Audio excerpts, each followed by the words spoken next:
Hello everyone. आज हम लोग एमएससी इनऑर्गेनिक केमिस्ट्री में mechanism of transition metal complex unit के अंदर इनर स्फीयर मैकेनिज्म डिस्कस करने वाले हैं। इससे पहले हमने आउटर स्फीयर मैकेनिज्म डिस्कस की है। तो देखो इनर स्फीयर में होता क्या है उसको देख लेते हैं। In inner sphere electron transfer reaction the oxidant and reductant share a ligand in their coordination sphere to form a bridge complex. The electron is then transferred through the bridge ligand. ये ऐसा बोल रहा है कि inner sphere जो mechanism होगी उसमें बोल रहा है कि ऑक्सीडेंट और रिडक्टेंट क्या करेंगे, एक लिगेंड को शेयर करेंगे, ठीक है, और उसी लिगेंड के थ्रू क्या होगा, इलेक्ट्रॉन का ट्रांसफ़र होगा। जैसे यहाँ पर एक कॉम्प्लेक्स ये है, ठीक है, और यहाँ पर एक कॉम्प्लेक्स ये है। एक चीज़ मैं आपको साफ साफ लिख देता हूँ यहाँ पर कि जो CO है यहाँ पर +3 ऑक्सीडेशन स्टेट में है, निकाल के देख लेना, ठीक है। यहाँ पर जो क्रोमियम है वो +2 ऑक्सीडेशन स्टेट में है। तो ये हो गया हमारा रिडक्टेंट और ये क्या हो गया हमारा ऑक्सीडेंट हो गया है, ठीक है। तो इलेक्ट्रॉन ट्रांसफर कहाँ से यहाँ होगा। तो जो यहाँ पर ब्रिज लिगेंड की बात करा, यहाँ पर Cl जो है ना, ये ब्रिज लिगेंड है, ठीक है। और इसी के थ्रू क्या होगा, जब दोनों में यहाँ पर इलेक्ट्रॉन का ट्रांसफर होगा तो इसी के थ्रू पहले ब्रिज बनेगा, उस ब्रिज के थ्रू ही क्या होता है, इलेक्ट्रॉन ट्रांसफर होता है। तो ये एक यहाँ पर सिंपल सा एग्जाम्पल दिया है, ठीक है। अब देखो इसमें के जो फीचर्स होते हैं उसको देख लेते हैं।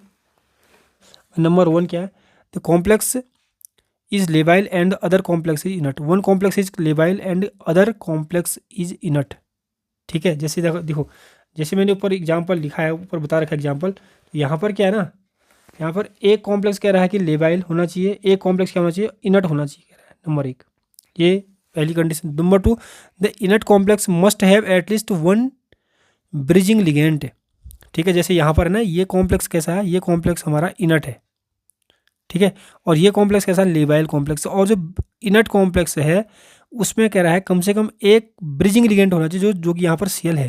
तो ये दोनों की दोनों कंडीशन अगर कॉम्प्लेक्स फुलफिल करते हैं तो उसमें इनट स्फीयर मैकेनिज्म के थ्रू ही इलेक्ट्रॉन ट्रांसफर होगा, जैसे इसमें हो रहा है, ठीक है।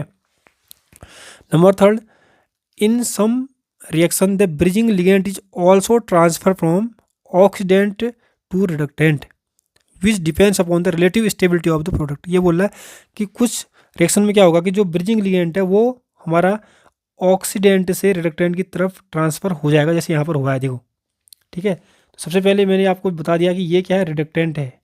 कैसे पहचानते हैं, स्टार्टिंग में बता रखा है, एज ए रिड्यूसिंग एजेंट। और ये क्या है, ऑक्सीडेंट, ठीक है। तो कुछ रिएक्शन में कह रहा है कि जो ब्रिजिंग लिगेंड है यहाँ पर वो इनट कॉम्प्लेक्स से लेबाइल कॉम्प्लेक्स में ट्रांसफर हो जाएगा।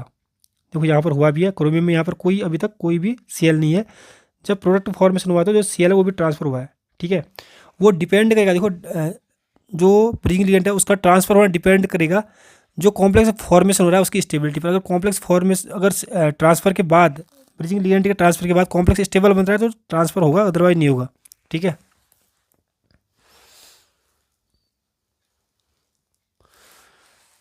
तो फोर्थ क्या है, either Eg or T2g orbitals of both the reactant participate in the electron transfer by inner sphere mechanism.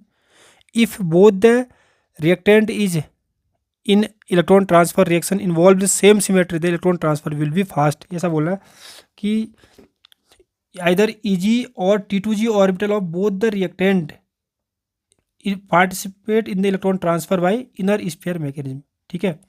अगर कह रहा है कि यदि दोनों के दोनों जो रिएक्टेंट होंगे हमारे पास, जैसे ऑक्सीडेंट और रिडक्टेंट की बात कर रहे हैं, ठीक है, उसमें जो इलेक्ट्रॉन ट्रांसफर वाले जो ऑर्बिटल होंगे उनकी अगर सिमेट्री सेम होगी तो इलेक्ट्रॉन ट्रांसफर बहुत ही फास्ट होता है, कह रहा है, ठीक है।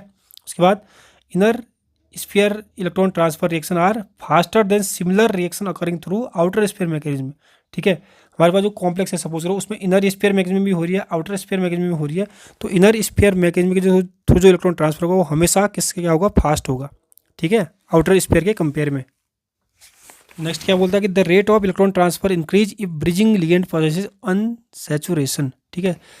इलेक्ट्रॉन ट्रांसफर का जो रेट होगा वो बहुत ही फास्ट होगा या इंक्रीज हो जाएगा if the bridging ligand possesses unsaturation, अगर ब्रिजिंग लिगेंड अनसैचुरेशन रखता है, ठीक है। तो देखो किसी एग्जाम्पल के थ्रू हम इसकी मैकेनिज्म डिस्कस करते हैं। वही एग्जाम्पल लिया जो स्टार्टिंग में लिया, ये लो स्पिन कॉम्प्लेक्स है ये वाला कोबाल्ट का, ये क्रोमियम का हाई स्पिन कॉम्प्लेक्स है, ठीक है। तो T2g6 देखो T2g6 है यहाँ पर, ठीक है।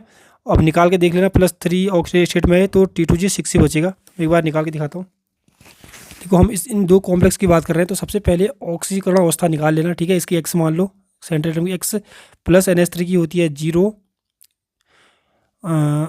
और Cl की होती है -1, ठीक है। ये -1 होगी इक्वल टू जो पॉजिटिव चार्ज कॉम्प्लेक्स पर दिया है उसको बराबर के उस साइड लिख देना, तो x इक्वल टू +3 आ जाएगा यहाँ पर सॉल्व करोगे। तो यहाँ पर जो कोबाल्ट है उसकी ऑक्सीकरण अवस्था +3 है, यहाँ पर +2 है, ठीक है, क्योंकि यहाँ पर H2 की 0 होती है ओवरऑल, ठीक है। तो कोबाल्ट पर जो ऑक्सीकरण अवस्था +3 है, तो कोबाल्ट का जो होता है 27 एटॉमिक नंबर होता है, इलेक्ट्रॉन में 27 ही होते हैं। तो ये कन्फिग्रेशन होता है लास्ट सेल का, लास्ट 2 ऑर्बिटल का, ठीक है। इसमें 3 इलेक्ट्रॉन लॉस करना है, +3 का मतलब कि 3 इलेक्ट्रॉन लॉस कर दो, तो यहाँ से करो, एक यहाँ से, तो 36 बच जाएगा, ठीक है।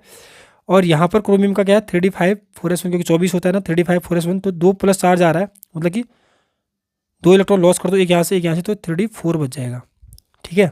अब यहाँ पर क्योंकि ये लो स्पिन कॉम्प्लेक्स है, तो लो स्पिन कॉम्प्लेक्स में क्या होता है कि जो हमारे पास ऑर्बिटल होते हैं नीचे वाले T2G, उसमें ही इलेक्ट्रॉन भरेगा पहले पूरा, 1 2 3 4 5 6, तो T2G में 6 इलेक्ट्रॉन है, तो 6 के 6 यहाँ पर भर गए हैं, ठीक है। और यहाँ पर कोई इलेक्ट्रॉन नहीं है, तो ये T2G 6 और Eg 0 लिखा है।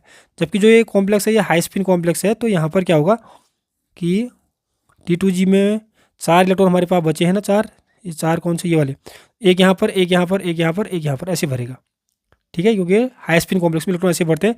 तो T2G जो है उसमें 3 इलेक्ट्रॉन है, Eg में 1 इलेक्ट्रॉन है, ठीक है। तो यहाँ पर दिखाया हो। अब पूरे का पूरा रिएक्शन जो है यहाँ पर पहले इकट्ठा लिखा है, एक साथ में लिखा है। तो देखो जब इलेक्ट्रॉन ट्रांसफ़र पूरा हो जाएगा तो उसके बाद जो ये लो स्पिन कॉम्प्लेक्स है ये हाई स्पिन बन जाएगा, ठीक है। और जो हाई स्पिन कॉम्प्लेक्स है वो लो स्पिन बन जाएगा, ये यानी इनर्ट बन जाएगा, कह सकते लो स्पिन क्या है, इनर्ट बन जाएगा, ठीक है। इनर्ट वाला तो लेबाइल बन जाता है और लेबाइल वाला इनर्ट बन जाता है। तो देखो क्या लिखा है, in this reaction CO+3 is reduced by Cr+2 and the bridging ligand Cl negative is transfer from coordination sphere of cobalt to the coordination sphere of chromium, ठीक है। ये बोल रहा है कि इस रिएक्शन में क्या हो रहा है, जो CO+3 है इसके अंदर की बात कर रहा है, कोबाल्ट पर +3 चार्ज है, ठीक है। CO+3 is reduced by Cr+2, ठीक है। और जो ब्रिजिंग लिगेंड है यहाँ पर इनर्ट कॉम्प्लेक्स में जो Cl है वो ट्रांसफ़र हो गया है, कहाँ से, किसके कोऑर्डिनेशन स्फीयर से, ये कोबाल्ट के कोऑर्डिनेशन स्फीयर से क्रोमियम के कोऑर्डिनेशन स्फीयर में ट्रांसफ़र हो गया है। तो अभी क्रोमियम के साथ देखो, क्रोमियम के साथ आ गया है ये ब्रिजिंग लिगेंड, ठीक है, कोबाल्ट में अब नहीं है ये। तो ये हो गया नंबर 1 पॉइंट। देखो the electron transfer takes place from Eg of Cr(H2)(2) to Eg of CONH3(5) Cn+2, 10 electron transfer by inner sphere mechanism is fast. यहाँ पर क्या हो रहा है कि जो इलेक्ट्रॉन का ट्रांसफ़र हो रहा है, क्योंकि क्रोमियम जो है ना, क्रोमियम पर है +2 चार्ज, मैंने पहले बताया, और जो कोबाल्ट है यहाँ पर +3 चार्ज वाला, जिसके ऑक्सीडेशन स्टेट कम होगी उससे इलेक्ट्रॉन ट्रांसफर ज़्यादा की तरफ होता है। तो यहाँ से तभी बोला कि the electron transfer takes place from Eg orbital. देखो इसमें Eg पर 1 इलेक्ट्रॉन है, तो ये इलेक्ट्रॉन यहाँ से यहाँ ट्रांसफर हो जाएगा, Eg से Eg इलेक्ट्रॉन ट्रांसफर हो रहा है, तो बहुत ही फास्ट होता है वो, ठीक है।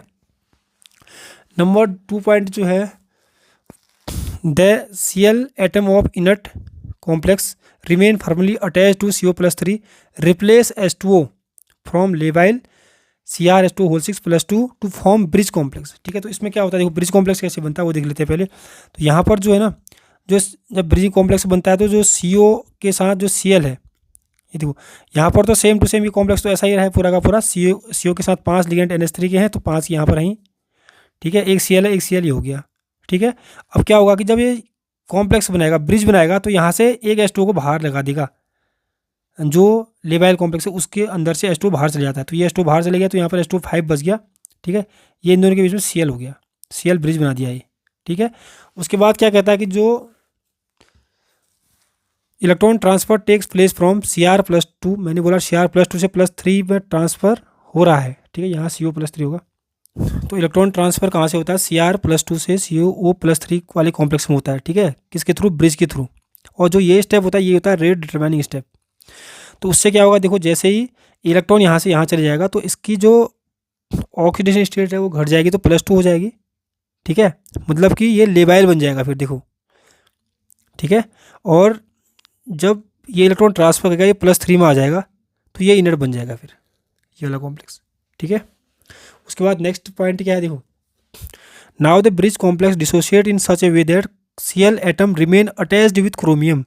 अब ये जो ब्रिज कॉम्प्लेक्स है ऐसे डिसोशिएट होगा कह रहा है कि जिससे जो ये ब्रिज अभी तक जो ब्रिज लिगेंड था ये वाला, ये इसी के साथ चले जाएगा। अभी देखो इनट पहले इनट में था, ये देखो यहाँ इनट कॉम्प्लेक्स में था, यहाँ से यहाँ ट्रांसफर हो गया है पूरे का पूरा, यहाँ से इस टाइप से डिसोशिएट होगा कि कह रहा है जो Cl है वो क्रोमियम कॉम्प्लेक्स के साथ रहेगा। ठीक है, तो देखो लास्ट स्टेप में क्या होता है, in last step the 5 coordinated CONH3 5 2+ complex specific pick up water molecule to form, ये कॉम्प्लेक्स बन जाता है। ठीक है, and this complex ion is hydrolyse to give, ये जो लास्ट का प्रोडक्ट ये बन गया। ठीक है, तो यहाँ पर क्या था, देखो जो इनट कॉम्प्लेक्स था उससे Cl तो चले गया क्रोमियम वाले कॉम्प्लेक्स में, तो यहाँ पर क्या बच गया था लास्ट स्पीशीज CONH3 5 + 2 बच गया था। ये क्या करेगा, एक वाटर मॉलिक्यूल के साथ रिएक्शन करेगा तो वाटर मॉलिक्यूल इसके अंदर चले जाएगा। तो फिर से इसमें देखो, इसमें कोऑर्डिनेशन नंबर कितना 5 है, तो यहाँ फिर से 6 हो जाएगा। ठीक है, फिर जो ये कॉम्प्लेक्स जो बना ये हाइड्रोलाइज्ड हो जाएगा, जिससे ये कॉम्प्लेक्स बन जाता है। ठीक है,